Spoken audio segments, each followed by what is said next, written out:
You're watching a Highwire Media podcast. Okay, so our episode starts off today. Sarah Spiers is the daughter of Don and Carol Spiers. She has an older sister named Amanda, and together they grew up in the country and attended boarding school in Perth, Western Australia. So our case is from Australia this week. So the sisters, Sarah and Amanda, got along very well. Although they were totally opposites in their personalities, they were best friends. Sarah is said to be the type of person who would go out of her way to make sure everyone around her was happy. She was compassionate and could light up a room with her affectionate personality. In 1996, Sarah and Amanda moved to South Perth, where they shared a flat, which is an apartment, but flat makes it feel a little bit cooler. So I'm going to continue calling it a flat. Okay? They are enjoying life together as young adults, and in mid-January 1996, their parents had come down to visit. After a great time together, Don and Carol got back into their car and headed back to their home in the country, not knowing that was the last time either of them would ever see Sarah, their daughter, again.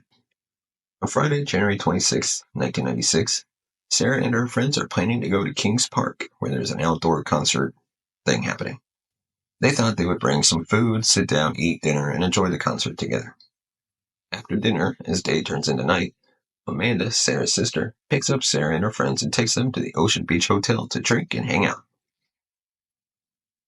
From the sounds of it, this hotel bar is in the middle of a market that is super lively on Friday night. It's a great place to hang out and have fun with your friends. There's a whole bunch of bars and shops around it, so it's just kind of a Friday night place where young adults go to hang out. Around midnight, Amanda drives back to the Ocean Beach Hotel to pick up her sister and her friends once again. So she dropped them off and is now back to pick them up again. The plan was to take them to Claremont, which is like a different city where a popular night stop called Club Bayview was located, and they were going to finish the night there. Before getting out of the car, Sarah hugged and kissed her sister and thanked her for the ride, and then ran into the club with her friends. And again, this new spot in Claremont is also very lively for young adults. Around 2 a.m., Amanda had gone to sleep, and so Sarah decides she will catch a taxi home, instead of having Amanda come pick her up again.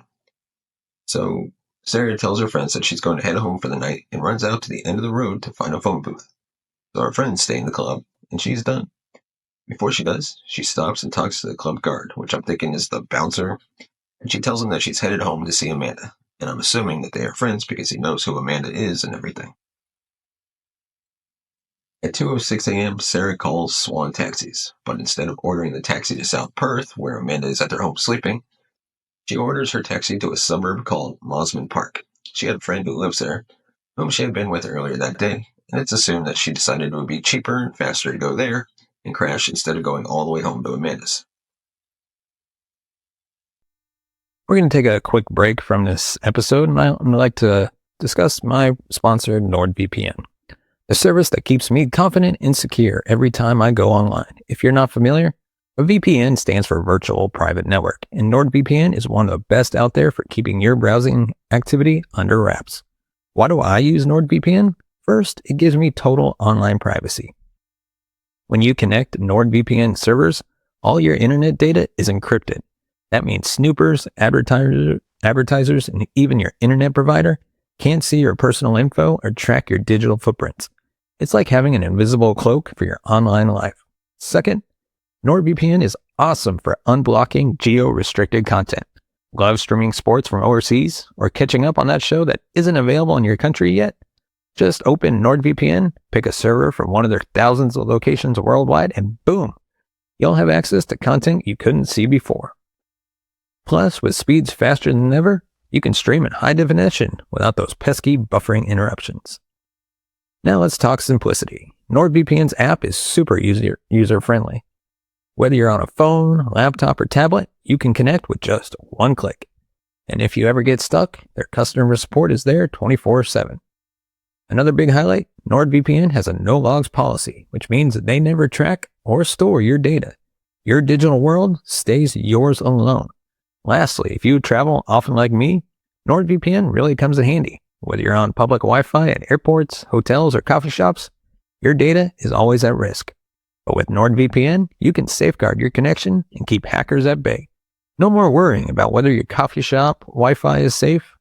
So if you're serious about protecting your privacy, accessing global content, and just having peace of mind online, NordVPN is the way to go. Give it a try, and I promise You'll wonder why you waited so long. Hit the link in the description to learn more and grab a special deal. Stay safe out there and happy browsing with NordVPN. Now let's get back to the rest of our episode. So she's at this club. Basically, she decides to go home. So she gets a taxi to a different place that's not her home. I did think this was a little weird because the bouncer did say she was going home to Amanda, but not even 20 seconds. I don't know how long it was, but just the time it took her to walk from there to the phone booth at the end of the road. She's now going to a different place. But maybe it's one of those things where he knows Amanda, so it's just easier to be like, I'm heading home. Yeah, see ya.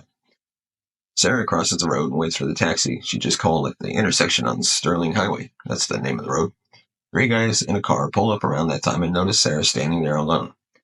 As they drive away, they notice a car pulling up where Sarah is standing, but they turn at the intersection and drive away. At 2:09 a.m., Sarah's taxi arrives at the intersection, looks up the road towards the phone booth, down the road the other way, and Sarah is nowhere to be found. She was gone and is now missing. On the Monday after Sarah Spiers went missing, her sister tried calling her after, not seeing her since that Friday night. When Sarah didn't answer, Amanda reached out to her friends, asking if they had seen her or heard from her since she left the club that night. They hadn't either. Amanda decides she's going to call the police. Police immediately begin circulating pictures of Sarah, along with what she was wearing that night. They distinguish her beige, chunky heels that she had been wearing. Search teams scour the nightlife and club areas. Hundreds of people come forward trying to help. Every lead is chased. Nothing helps. Sarah is not found. So basically, it's 2 o'clock in the morning. Some random car comes by, and next thing you know, Sarah is gone. So now we're jumping back. In the early 60s, in a suburb called Shenton Park, that was just 10 miles away from Claremont, which is where Sarah went missing from. Trevor and Janie Rimmer have started their life together and eventually have a baby named Jane in 1973. According to Hunt for a Killer, Jane is a quiet child but grows into a fun-loving young woman who wants to work with children one day. As the time comes for her to move out of her parents' house, Jane gets her own flat and fulfills her dream by getting a job at a children's center. 5 months after Ciara Spiers was last seen in Claremont, it's now Saturday, June 8th, 1996. 23-year-old Jane Rimmer links up with her friends at none other than the Ocean Beach Hotel. They eat dinner, have some drinks, continue with their night at a club called the Continental. They dance and hang out, but around 11:30 p.m., they decide to walk to another club called Bayview. According to her friend, Jane was reluctant to go to this specific club because she didn't like it. But when the group arrived, they discovered that there was an extremely long line to get in, and they decided instead to call it a night. So these 2 stories are sounding eerily familiar, and they're only 5 months apart, Jane and Sarah. They both are staying at the same hotel, both went to the same clubs. Yes, although Jane had not wanted to go to Bayview, she, unlike her friends, was not ready to call it a night. As her friends are getting into the taxi, they try to convince her to leave with them, but she just wants to hang out a bit longer in the nightlife, have a little bit more fun before she ends her night. The next day, when Jane does not show up to a Sunday lunch with her parents, Trevor and Jane visit their daughter's flat, but immediately call police when she isn't there. Once notified, police draw the conclusion that, because only 5 months earlier Sarah had gone missing from the same area with a near-identical story, that means to them that these cases have to be connected. Where's Jane's friends? They left and never saw her again? Pretty much. Police notified task force that the cases could be worked together by a special task force called Macro. So this special task force is created in order to work just on these cases. These 2 missing women around the same age, around the same area, same color skin, similar tone, everything. Similar lifestyles.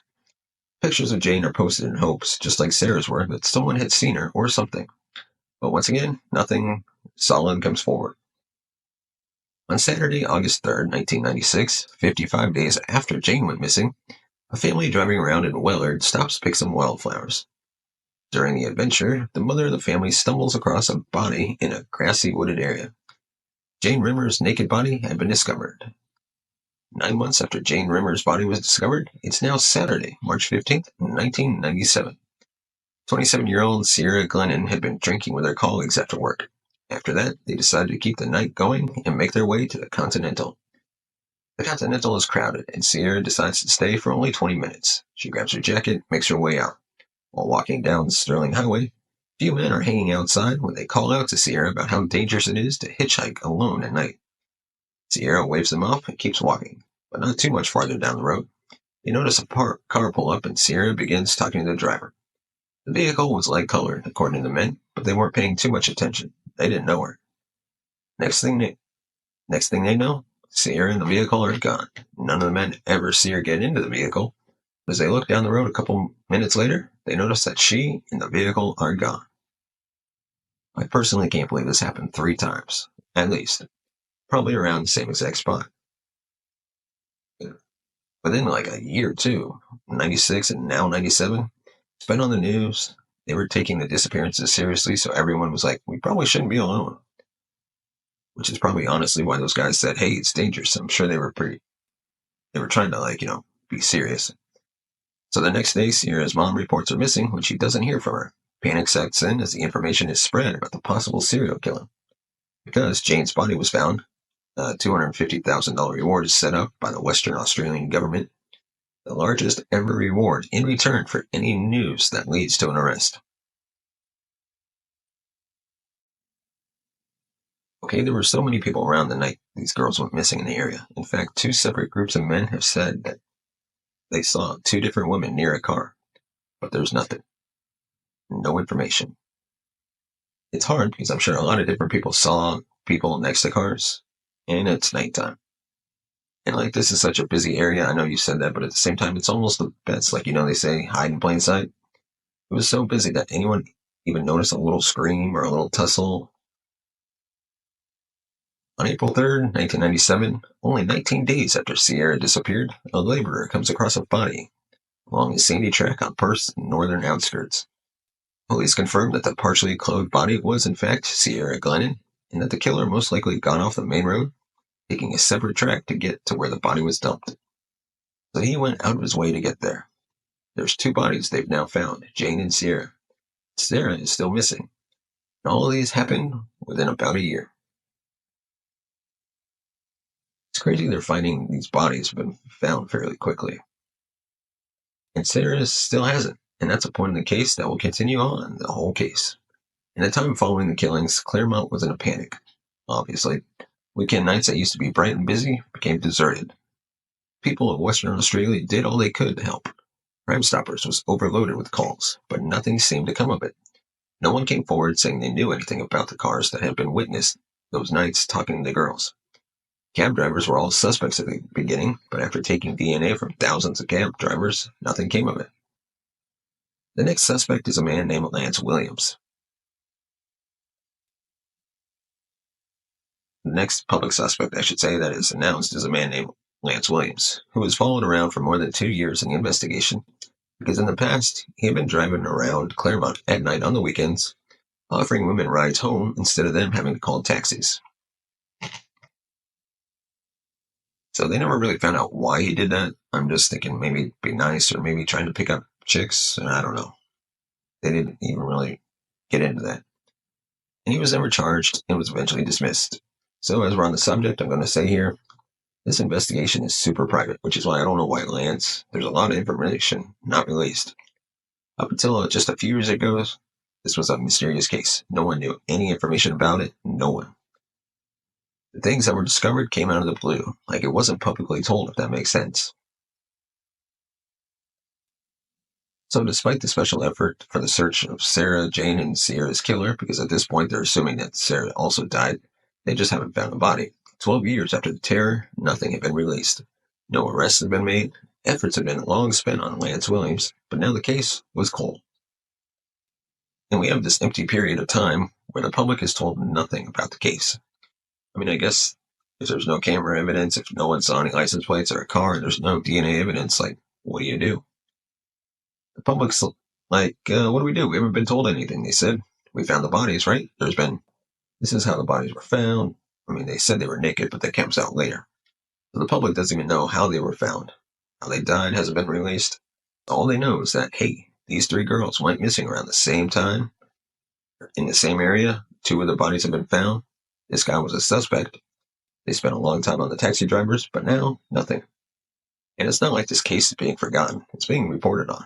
I've listened to it on podcasts before, before anything was solved.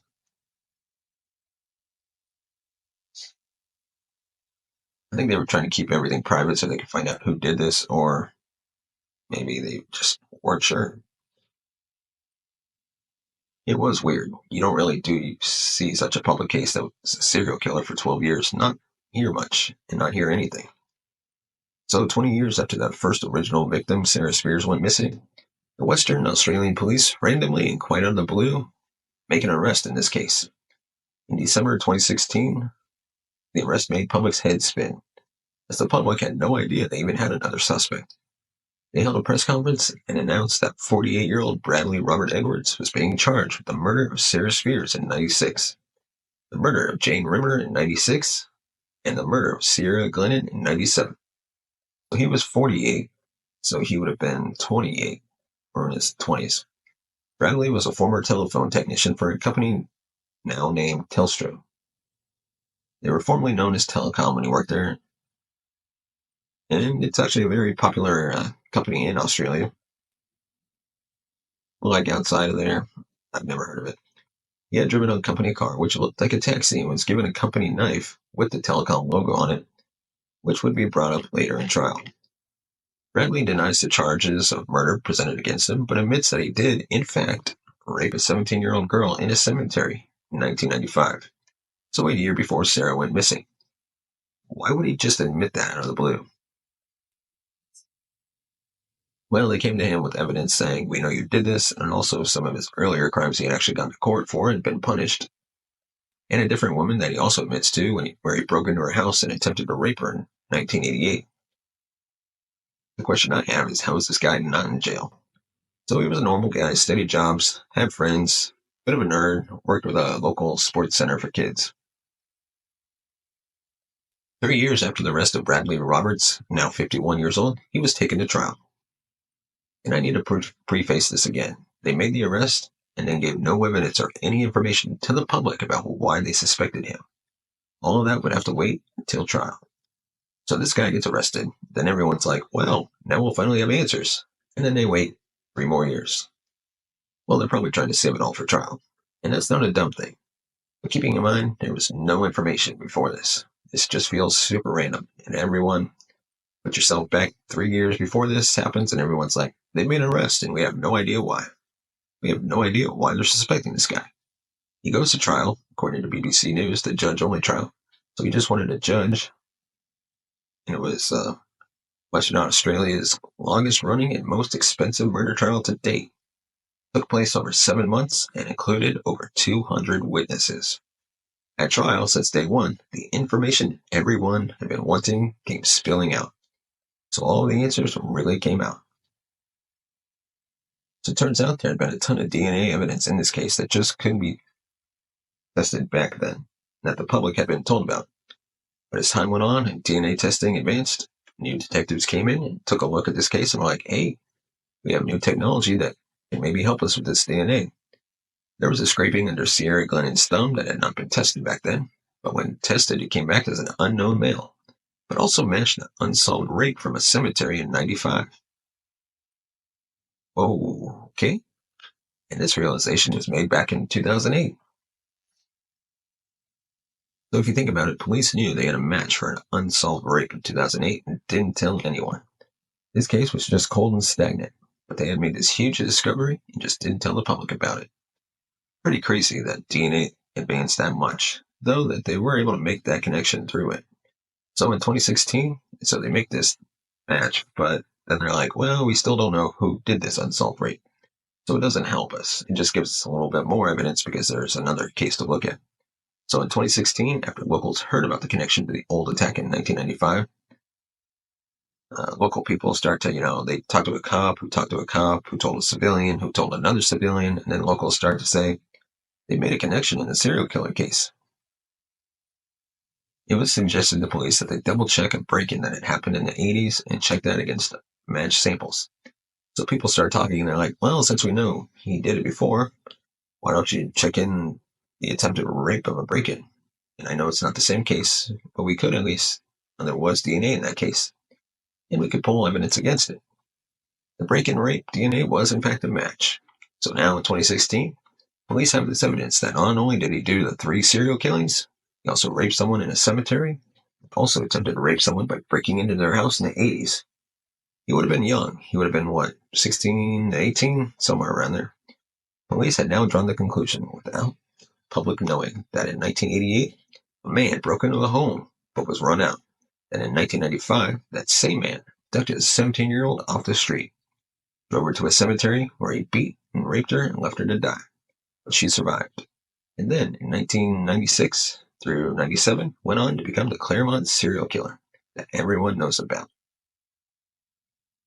They had his DNA, but they didn't have him. When they run the DNA, there's no matching CODIS, so they're like, great, we now have more cases, but we still don't have the guy. And all this is happening without the public even knowing that they continue to make these conclusions. So as I assume they're basically waiting on this guy, or waiting at this point for that guy's DNA to hit somewhere. They want him to get arrested, him to come, get a DUI, and then his DNA gets something to happen. As they're waiting for this something to happen, they're also going, are there any other cases that we haven't looked at that he could have done? So police found in evidence, when looking back at the 1988 home invasion attempt, that there had been another attempted break-in in the same city that year, and they had originally drawn these two together. Then, after looking, they're like, maybe it was the same guy. This other attempt was a man in a woman's nightie, like a woman's nightgown, which I thought was strange, had opened a sliding glass door to break in. But then they were awake, and so he was scared off. He left 4 fingerprints on the door in this break-in. When police run those fingerprints, come back to a man named Bradley Robert Edwards. He was already in the database with his fingerprints, not his DNA. The reason he was in the database for his fingerprints was because he had attacked a social worker while on a job and gotten arrested for it. He was given probation for that attack. He attacked her, nothing happened. Like, she ran off, he got scared, he ran off. She's like, hey, you attacked me. He gets arrested, he gets put on probation for it, and he keeps his job at Telecom. They don't even know he was on the job when he made this attack. They don't fire. They needed to obtain Bradley's DNA, though, to make a positive ID to the Claremont serial killer. Because all they're thinking is, we have these 4 fingerprints ID'd, and now we have this unknown DNA. We'll run them, run his DNA, we'll get his DNA somehow, and see if it matches. So they follow him into a movie theater. Undercover cops follow him into a movie theater, and when he gets up to leave the theater, he was drinking a Sprite. He left a Sprite for the cup in the cup holder when he stood up to leave. Grabbed the straw. Literally, they're waiting for everyone to clear out. They bag it. They do protocol and everything. They know they have to be smart about it. They bag it. They take it, and they test the DNA. Bada bing, bada boom. They have their serial killer. It's the same guy. So this comes out at trial. Jane and Ciara's throats have been cut with what they thought was a knife in a sawing motion. So it wasn't like a slit, it was a saw. There had been a telecom knife found near one of the bodies that had been dumped years earlier. When they found the body, they found this knife. They didn't know who to connect it to. But then once they had him, they were like, this is a solid piece of evidence. We found this knife years ago before we were even on to you. Detectives managed to match his DNA to a fragment found under Ciara's fingernail. Prosecutors said that they were material fibers found on the bodies of Ciara and Jane that had also come from Bradley's clothing and car. So they take the DNA evidence on them and say their bodies were in his car at one point. Jane and Ciara's bodies were found in the same pose, but just mirrored. All these facts about the case come out at trial, that their bodies were found had actually been posed in the same pose, but just mirrored. So he totally was like a serial killer. So Ciara's body had been covered by leaves. Well, both of the bodies had been covered. But this one had been covered by leaves that were pulled from a tall tree that was nearby. They made that connection when they were investigating, and this was a clue for them at the time, because the tree was high, so they were like, he would have had to at least this tall to be able to reach up and pull branches. So they had a cap of how tall their suspect had to be. Again, information that wasn't released to the public. We know our suspect has to be this tall. A little before the arrest of Bradley, police had randomly released video footage that they had for years of Ciara the night she went missing. So there was, and people were like, hey, where's the video footage? They never came out with it. And people were like, maybe the cameras weren't working or something. Years later, a bit before the arrest, police randomly are like, hey, let's hold a press conference. We have this video footage of Ciara, and they release it. And this is a huge bombshell for everyone because police know there's activity going on in the case. But everyone else is like, the case is dead. And now police finally released the video footage of Ciara. It was huge. Like everyone is speculating. It was the biggest piece of evidence in this case and at trial. More of this footage comes out, but that part hasn't been released to the public. So we still only have the little bit that was released before he was arrested. And this footage seems to be a big deal to a lot of the sources. But I'm guessing because a lot of the sources were before this most recent trial, so this was the biggest piece of evidence. But really, and I do get that video footage of someone minutes before they go missing forever is a big deal, so don't get me wrong. But there's nothing in this video footage that points to Bradley or points to anything that happens. I'm in no way a professional in all this, but I would assume that's probably why they didn't release all this, because if it went to court and they found him, or I feel like there wasn't enough to convict him, so they release it, and there's a guy that comes up in this footage. Her friends leave, remembers her friends left her, and she was going to keep hanging out. She's leaning against this pole, and in the footage, a guy walks up, and she recognizes him. She goes, hey, like you can't hear her, but you can see her wave. And they sit and they have a conversation. And everyone before trial is like, oh my gosh, this guy killed her. Like this guy. They know each other. It's a huge deal. And then I can't get the clarification on whether or not the guy was Bradley.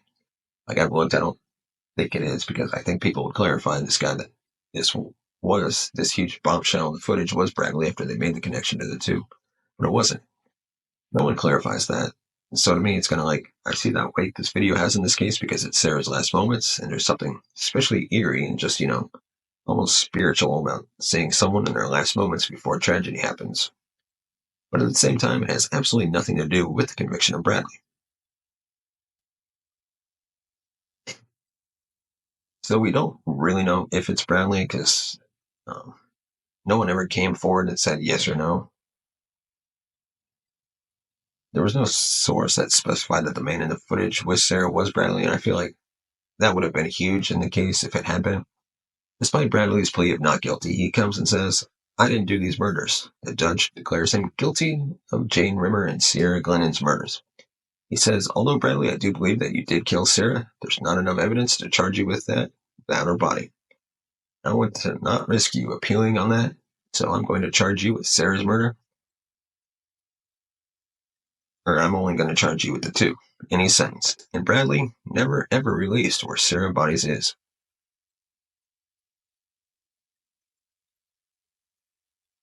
So he ends up being sentenced to life in prison. And I think he does have, can be given parole, but he'll probably be dead by then. So he still continues to say he didn't do it. And police have come forward and were like, hey, can you please tell us where Ciara's body is for her family? And he's like, I didn't do it. Her body, I don't know where her body is.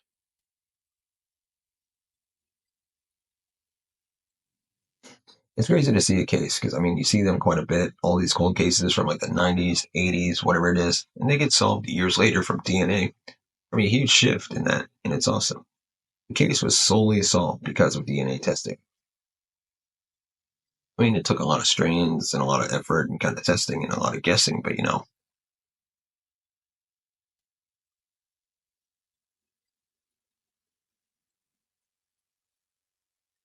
excuse me. So with that, let me know your thoughts on this case in the comment section below. And give us a thumbs up if you like a video. Hit that subscribe button down below. Hit that bell notification button to be notified of future videos. And of course, if you want to support the channel, you can buy us a coffee at buymeacoffee.com/TCNS. As always, your support helps grow the channel, upgrade our equipment, bring in new hosts, be able to pay them, and of course, take this show on the road. As always, thank you so much for watching and listening. We'll see you next time.